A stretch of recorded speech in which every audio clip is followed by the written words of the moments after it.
ഇന്ന് നമ്മൾ കണ്ടുമുട്ടിയിരിക്കുന്നത് കേവലം ഒരു ചർച്ചയ്ക്കല്ല, മറിച്ച് നമ്മുടെയെല്ലാം നിലനിൽപ്പിന് ആധാരമായ ഒരു ആശയത്തെ, അതിന്റെ ആഴങ്ങളെയും പരപ്പുകളെയും കുറിച്ച് ആഴത്തിൽ ചിന്തിക്കാനാണ്. വ്യക്തി സ്വാതന്ത്ര്യവും സാമൂഹിക ഉത്തരവാദിത്വവും കേവലം രണ്ട് വാക്കുകളല്ലിത്. മനുഷ്യൻ എന്ന നിലയിൽ നാം ഓരോരുത്തരും നിരന്തരം സ്വയം ചോദിക്കേണ്ടുന്ന ചോദ്യങ്ങളാണ് ഇവ. ഒന്ന് കണ്ണടച്ച് സങ്കല്പിക്കുക. പരിമിതികളില്ലാതെ പറന്നുയരുന്ന ഒരു പക്ഷിയെ പോലെ നിങ്ങൾക്ക് ഇഷ്ടമുള്ളത് ചെയ്യാനും ആഗ്രഹിക്കുന്നിടത്ത് എത്താനുമുള്ള സ്വാതന്ത്ര്യം. എത്ര മനോഹരമായ സ്വപ്നമാണത്! ചിന്തയ്ക്കും വാക്കിനും പ്രവൃത്തിക്കും നിയന്ത്രണമില്ലാത്ത ഒരു ലോകം. ഒരുപക്ഷെ മഹാകവി കുമാരനാശാൻ ചിന്താവിഷ്ടയായ സീതയിലൂടെ പറഞ്ഞു വെച്ചതുപോലെ, ധർമ്മം തന്നെ സുഖം, ധർമ്മം തന്നെ ധനം എന്ന തത്വത്തിൽ ഊന്നിയ ഒരു സ്വാതന്ത്ര്യം. പക്ഷേ ഇവിടെയാണ് ചോദ്യം: ഈ സ്വാതന്ത്ര്യം പരിധിയില്ലാത്തതാണോ? എൻ്റെ ഇഷ്ടങ്ങൾ മറ്റൊരാളുടെ ദുരിതങ്ങളായി മാറുമ്പോൾ എന്തു സംഭവിക്കും? നാം ഓരോരുത്തരും ആഗ്രഹിക്കുന്ന ഈ സ്വാതന്ത്ര്യം ഒരു വനത്തിലെ ഒറ്റപ്പെട്ട മരം പോലെയാണോ? അതോ പരസ്പരം താങ്ങും തണലുമാകുന്ന ഒരു കാട് പോലെയാണോ? ഒരു സമൂഹം എന്ന നിലയിൽ നമ്മൾ പരസ്പരം കെട്ടിപ്പിണഞ്ഞു കിടക്കുകയാണ്. എൻ്റെ ഒരു പുഞ്ചിരി മറ്റൊരാൾക്ക് സന്തോഷം നൽകുമ്പോൾ എൻ്റെ ഒരു അശ്രദ്ധ മറ്റൊരാൾക്ക് വേദനയായേക്കാം. മഹാത്മാഗാന്ധി പറഞ്ഞത് ഓർമ്മയില്ലേ? ലോകം ഓരോരുത്തരുടെയും ആവശ്യങ്ങൾക്ക് മതിയാകും, എന്നാൽ അത് ഓരോരുത്തരുടെയും ആഗ്രഹങ്ങൾക്ക് മതിയാകില്ല. ഇവിടെയാണ് സാമൂഹിക ഉത്തരവാദിത്വത്തിന്റെ പ്രാധാന്യം. ഞാൻ എൻ്റെ സ്വാതന്ത്ര്യം ഉപയോഗിച്ച് ഉച്ചത്തിൽ പാട്ട് വയ്ക്കുമ്പോൾ എൻ്റെ രോഗിയായ അയൽവാസിക്ക് അത് ബുദ്ധിമുട്ടാകുന്നില്ലെന്ന് ഉറപ്പാക്കേണ്ടത് എൻ്റെ ഉത്തരവാദിത്തമല്ലേ?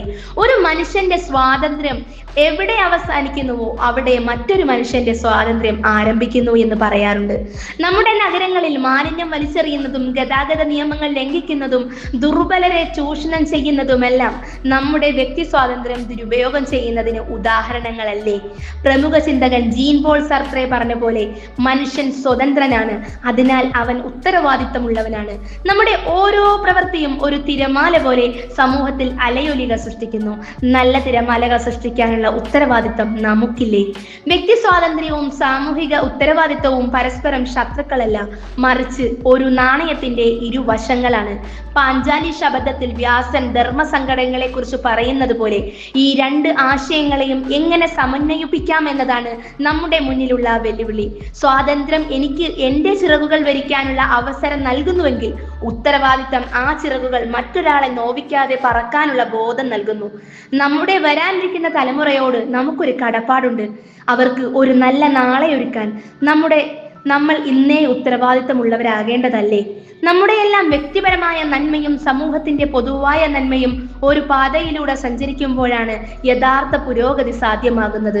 അതുകൊണ്ട് എനിക്ക് പറയാനുള്ളത് ഇതാണ്: എൻ്റെ സ്വാതന്ത്ര്യം ആഘോഷിക്കുവാനും എൻ്റെ സ്വപ്നങ്ങളെ പിന്തുടരുവാനും എനിക്ക് അവകാശമുണ്ട്. എന്നാൽ ആ അവകാശങ്ങൾക്കപ്പുറം ഈ സമൂഹത്തിലെ ഒരംഗം എന്ന നിലയിൽ എനിക്കുള്ള കടമകളെ കുറിച്ച് ഞാൻ ബോധവാനായിരിക്കാം. നമുക്ക് ഓരോരുത്തർക്കും നമ്മുടെ സ്വാതന്ത്ര്യം വിവേകത്തോടെ ഉപയോഗിച്ച് ഒരു നല്ല നാളേക്കായി ഒന്നിച്ചു നിൽക്കാം. എൻ്റെ എന്നതിൽ നിന്ന് നമ്മുടെ എന്നതിലേക്ക് വളർന്ന് ഉത്തരവാദിത്തമുള്ള ഒരു സമൂഹത്തെ കെട്ടിപ്പടുക്കാൻ നമുക്ക് കൈകോർക്കാം. നന്ദി, നമസ്കാരം.